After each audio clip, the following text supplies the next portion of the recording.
think of the right in that we are leaves of one tree, mankind's its citizens. And in the top part it has a natsamak shkwalwin, which means one mind, one heart.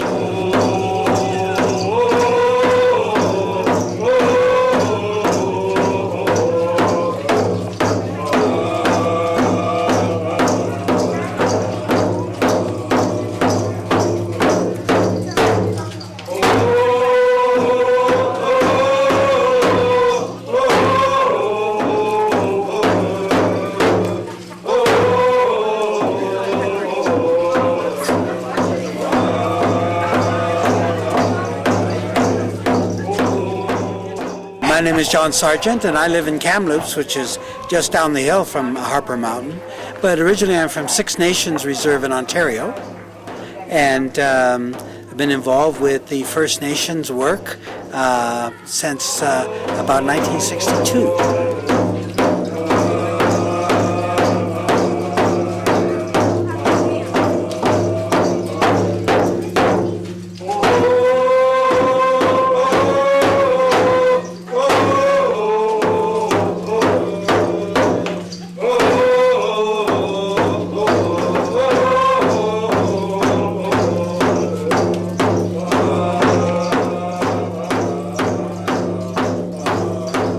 I moved back to Canada. After I grew up on Six Nations. I moved back to Canada from Africa in 1971, and at the beginning of this current series of plans from the Universal House of Justice, the delegates at the National Convention that year, Noni, Allison, and myself, decided we needed to do something for the First Nation people during the course of the plan.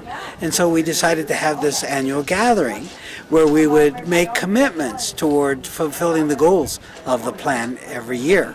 And now this is the 17th year that we've been having these conferences, and I look forward to it with great pleasure.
Welcome to all of you, wherever you came from, and we will hear your names and where you're from in a few minutes. But in the meantime, I would like to acknowledge the fact that we are on traditional territorial lands of the interior Salish people. I'm going to say the unity prayer in my language. Ayu abstitoki, ayu abstitoki. Butut kiskitsapwa. Kiamo kitstabutumukpinan. Amo kitsabutumukspinan. Kita sapatu pinan kitsabutumukspinan. Ayu abstitoki dokitaikakimpinan. Kitabutumuksoy. Ayu abstitoki nanokitskitsasa. Kamotse pisas teksukayu. Anakimatsasistukapsan. Ayos, akitsi itami takiawis kitsabuwa takituakumi taksway. Verily thou art the helper there, Lord. Alice Neville and Lua Neville from Abbotsford. Everly Atkinson from Abbotsford. Lacey Lucas from Marmont. Max Neville from Abbotsford. Lawrence Joe from Duncan. Arnez Joe from Duncan. Gian Bazzola from Seminar. Adrian from Seminar. Craig Marvin, Kelowna. God has returned. He never leaves his children alone, so God has returned. So when you're infused with the powers that are released, these powers that are released at the time when, for example, the manifestation of God is on the earth, there's things that you can do. And then the House of Justice says this is the time when special powers are released. The forces that are in our hands really is beyond us. But we have to learn how to channel these forces. What does this mean? Forces have been released. What kind of forces? How do you tap into forces? What is your main tools of tapping into forces? And once you have these forces, what do you do with them? By the end of this weekend, when people are heading for home and making those pledges, that we will be able to focus these forces, consecrate these forces to the healing of the people. We all are desperately in need of this healing. So that's my prayer. My name is Wendy Bonazou, and I'm from Abbotsford, and I'm the granddaughter of Dorothy Francis. Can you talk a little bit about what brought you to this gathering? My grandmother, she's passed on. I became a Baha'i when I was 11 years old. I'm 58 now. I got lost. I got really lost in a dark place for 32 years. And about a year and a half ago, my grandmother brought somebody into my life that has meant the world to me and brought me here last year, brought me here again today. And because of his blessing, I go on pilgrimage in 5 weeks. And I don't know now what I would do without the Baha'i faith in my life. My one wish is to be able to teach this faith to my children and my grandchildren like my grandmother did to us. So just to share a few words about our experience in Vancouver. About 10 years ago, my husband and I, in this desire to serve the Indigenous community, we'd been living in Kitts, which is not an Indigenous area of Vancouver. They'd be hard pressed to find a person of color in that area. But we'd been going to school, and that's why we were there. But we decided we wanted to put our lives in Baha'u'llah's hands, and so we gave notice at our apartment complex. I didn't really have a job, but we knew there was a community in East Vancouver. There was a large population of Indigenous friends, and it's called Commercial Drive. So we did that, and immediately after, we were able to find an apartment, which is very difficult in Vancouver, for those of you who try to do that. And we were able to find a job, or I was, and we began this process of trying to start children's classes in junior youth. Tell me a little bit about your grandmother, Dorothy Francis. Oh. Well, she was a very special lady. She was born on the Wew'suwet'en Reserve in Manitoba. Met my grandfather, married him, Joe Francis, and moved to the outskirts of Regina because there was no room for them, for Indians in the city of Regina. And there, she got the brilliant idea of needing someplace for the First Nations to meet, and she went on to create the first Arts and Friendship Center. She was awarded the Order of Canada. She had lunch and supper with the Queen. And I could just go on forever. And I remember it was a very cold December day over spring or winter break, and Simon, myself, and another Baha'i friend had put up flyers for the junior youth program around the community, and we bought pizza, and we thought, if we say there's free pizza, they will come. There's no doubt about it. They'll come by the hundreds. We got to be ready. So we booked this space in the community center. We're ready to go, and not one person showed up, and we had all this pizza. So we thought, what are we going to do? Do we stop here? No, we'll just get in the car and we'll drive around the neighborhood. We'll find some junior youth, and we'll be really creepy, and we'll talk to them, and it's like, get in our car and have this pizza. We didn't see any. They weren't there at all. And we finally just parked the car in front of this complex. And I remember there was a totem pole in front. And we just stopped the car and we said prayers. So we tried our very best. This didn't seem to work. We'll try something else. And so months go by. And I didn't realize this until years later, but the first children's class that we started was actually in that building. I had met some youth at the high school that I work at, talked about the children's program. They really loved it. They put up signs in their own building, invited their family members, and it took off from there. And then years later, I was standing outside that building looking at it. I said, that's the one that we said prayers outside of. I couldn't believe it. That if I'd taken my blinders off and really believed that Baha'u'llah will guide us to where we need to be, I would have realized right away that's where we had said prayers. Stephanie.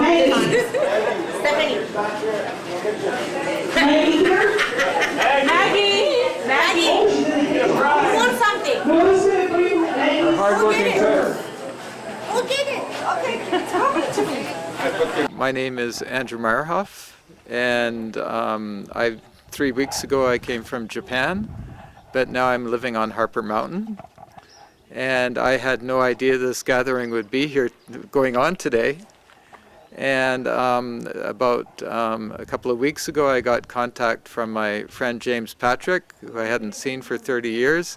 He said, I'm coming up to Kamloops. And he said, I'd love to see you. And he said, we're having a Baha'i gathering at a place called Harper Mountain. And my response to James was, I live on Harper Mountain. My name is Jamie Walker. I was born in Fairbanks, Alaska. My dad is from Holy Cross, Alaska, which is where the Daguetan Athabascan people live. And my mom is originally from Reno, Nevada. Yeah, I moved to Commercial Drive 6.5 years ago. And I was at a time in my life where I was having to go to school, but I was also all about the Junior Youth Program, so I didn't want to let that drop. So I was trying to find somewhere where I could live and serve and also go to school. And a friend of mine was like, well, have you heard about Commercial Drive? And I was like, sure, I'll go there. So yeah, I ended up going thinking I'd be there for 2 years. And then I did an initial visit, and in that visit, my friend was like, how about 5 years? I was like, yeah, sure. And then it's, and I even emailed my parents. I emailed them. I was like, I'm staying here now for 5 years, and I didn't hear back from them for a few days. But and now it's just turned into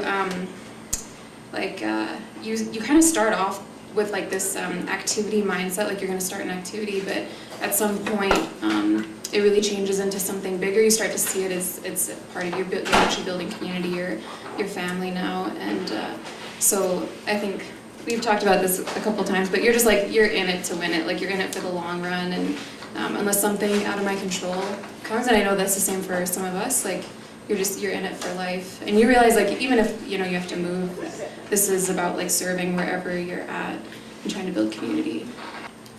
I'm going to call on a couple of very handsome gentlemen. One of them who comes from a very long distance and has been traveling for a day and a half at least to get here, and who comes from southern Saskatchewan on the Muscogee Reserve. And he came last year with his uncle Harvey Iron Eagle. He's here this year with his son Haydar. And the other person is Owen Anthony. It was a great honor for me to go with these guys, and something that I will never forget. Thank you. Going to those places, those holy places, it is to lift me, to charge me. I can go into details about them. You've heard them before. The only thing I know is from an indigenous perspective. So I went there to gain power, to go so I can do the work that's before us.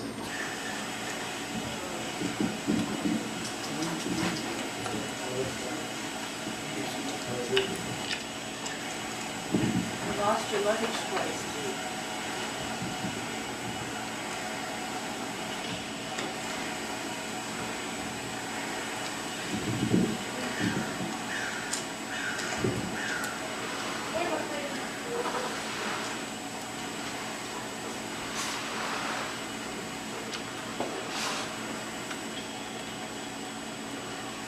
Somebody asked me at lunch, they asked, how are things in Saskatchewan in regards to the faith? And I said, they're rough, worse than it's ever been.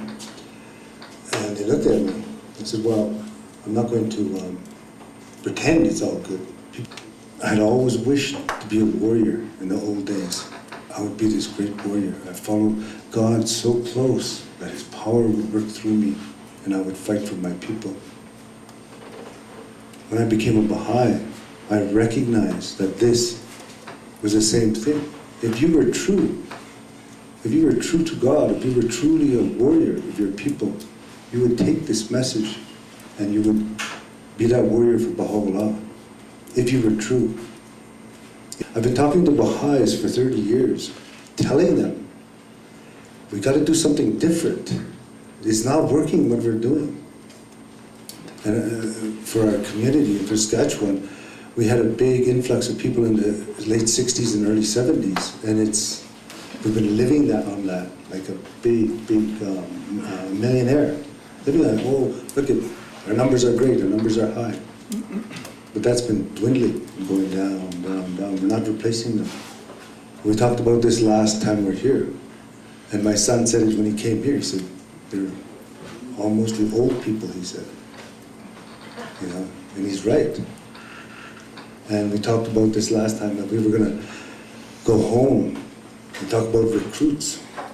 And I made a personal commitment. I'm going to put a word in as Baha'u'llah, say, hey, your warriors are getting older. We've got to replace them.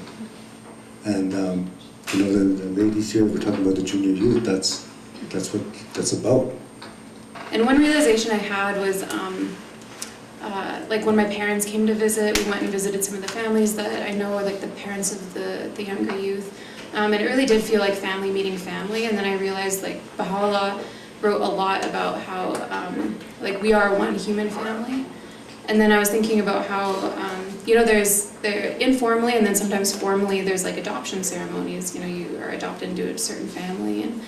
And I think that's pretty similar to the change of heart that you have once you read Baha'u'llah's writings. It's like you've adopted the whole human family as your family, and that's how your actions look as well.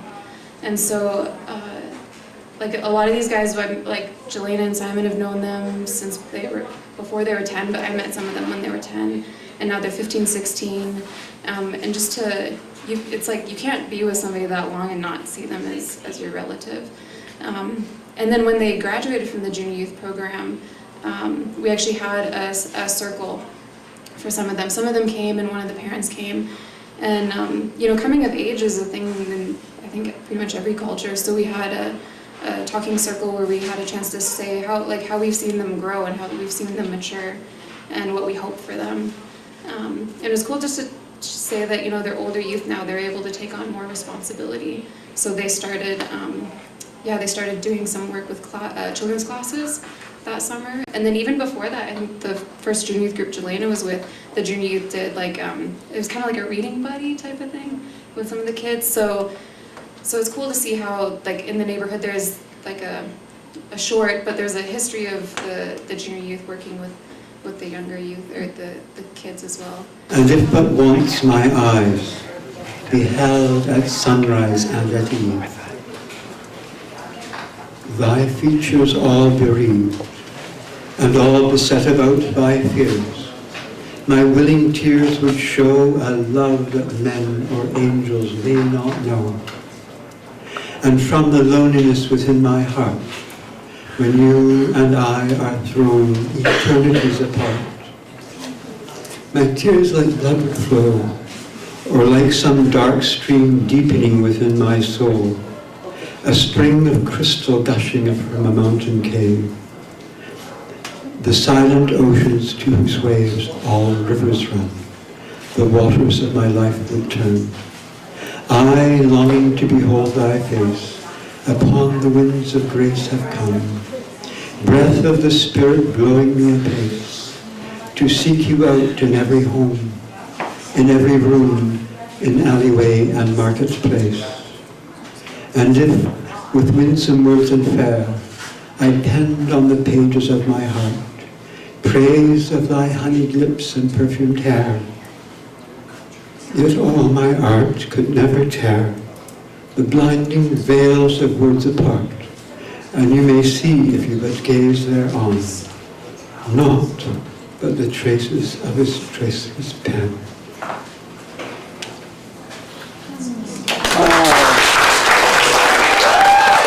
My name is Kevin Scow. I'm from the Quick-Wissatinik Hatswamis Nation in Guilford Island, and I currently live in Vancouver. Yeah, my grandfather was chief as a Quick-Wissatinik many years ago. So what brought you up to Harper Mountain, Kevin? Well, I've been 4 times before. This is my 5th time up here. And every time, the energy of this mountain and the people and the conversations and the focus has been very inspiring and rejuvenating. And I don't know why I don't come here every year. I'm going to try to make a point from now on to make sure I'm here every year, because it's a treasure that I don't want to give up. When I talk about manifestations, I talk about manifestations from the East and West.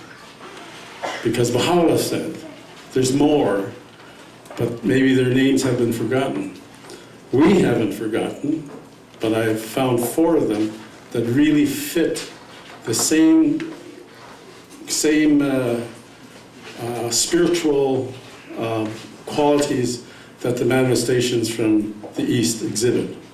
I'm not here to ask Baha'is to recognize, the manifestations from the West here. Well, I'm not asking that. I'm just saying we are here. If we didn't have manifestations of our own, we'd be still living in the Dark Ages. That's why they come. They reach in there and say, wrong way to live, and show us how to live. And some of them build beautiful monuments. And Quetzalcoatl is one of them. Beautiful monuments. There's a pyramid called Pyramid of Kukulkan. He's a manifestation from the West. We are a very deeply spiritual people. I had to learn that. But I'm so glad that I've had teachers to teach me that. They have translated a number of Baha'i prayers into Kalichin. So we want to thank them for that, but particularly we'd like to thank Robert and welcome him as our brother Robert to come and give his talk. Thank you, sir. We'd like to ask Buck and Trout to come and walk up our elder Ed. We're going to blanket him this morning and take care of his spirit.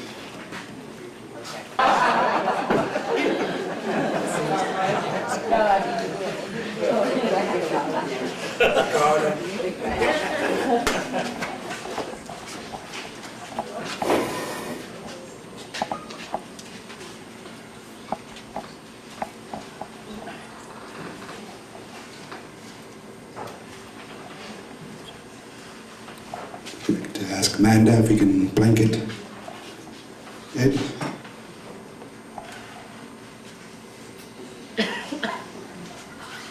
Ed was on our National Spiritual Assembly of Canada for many, many years and was the treasurer for the National Spiritual Assembly for many years. And I'm not sure, are you 90 years old?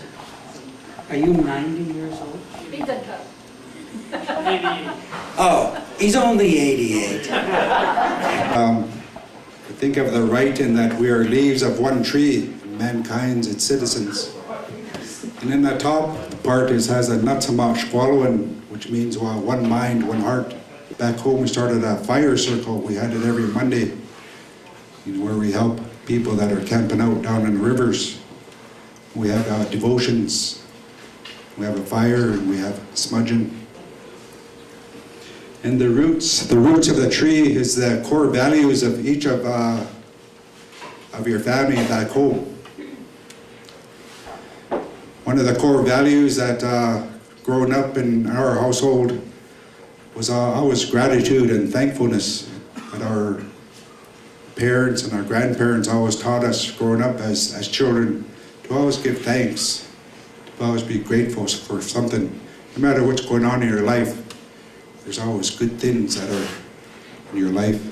What is one of the root core values of your family? If anyone wants to share a value. Love, respect, generosity, honor, Courtesy. trust, hospitality, unity, laughter. Give him another round of applause.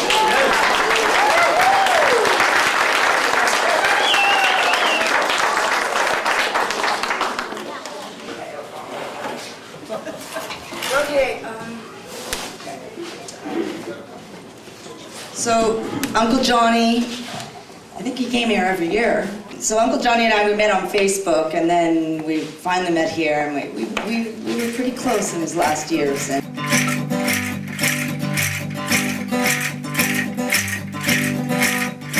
there was a man named Mahatma Gandhi. He would not bow down.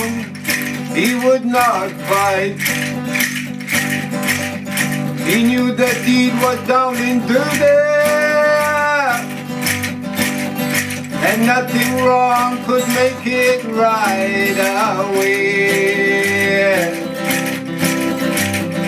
But he knew his duty and the price he had to pay. Just another holy man, there to be a friend. Oh God, they killed him.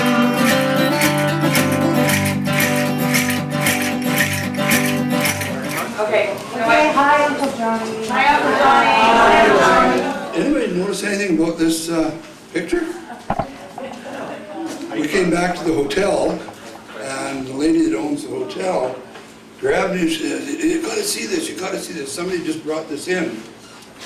And she says, "I swear to God," she's very Jewish, "I swear to God, there's some meaning behind this." What will you take away from this then? This gathering today? Just how wonderful it is to be a Baha'i, and how wonderful it feels to gather with Baha'is that feel the same way you do. I would just encourage more and more people to come to this event, because this is, spiritually, this is a very energizing event, and I'd say I cannot stress the importance of coming here, and because you gain something by coming here and you take it back to your communities, and it's nothing personal about you, it's what you gain from the experience to bring back to your communities and to radiate out and extend outward. The conversations, the warmth, the laughter, the humor, it's just it's another. And the food was amazing too. The people donated food, and there's people that donated their time to prepare it for us. How would you say that this Harper Mountain Gathering is improving, relations between Native and non-Native people, like that? I think now is a good time for us to go out to the communities again, because there's been a lot of attention paid to the truth and reconciliation process, and so it's really that effort to become acquainted with the communities. Don't keep them as solitudes, but develop friendships is important. An opportune time right now. How do you think the Baha'i communities in general could do more to make their Native brothers and sisters feel more welcome in their communities? What are your thoughts about that? That's been difficult. Whenever you're talking cross-cultural communications, it's a minefield, and you have to be very careful. The only advice I can give is the advice that Shoghi Effendi gave. We have to give them a special measure of love.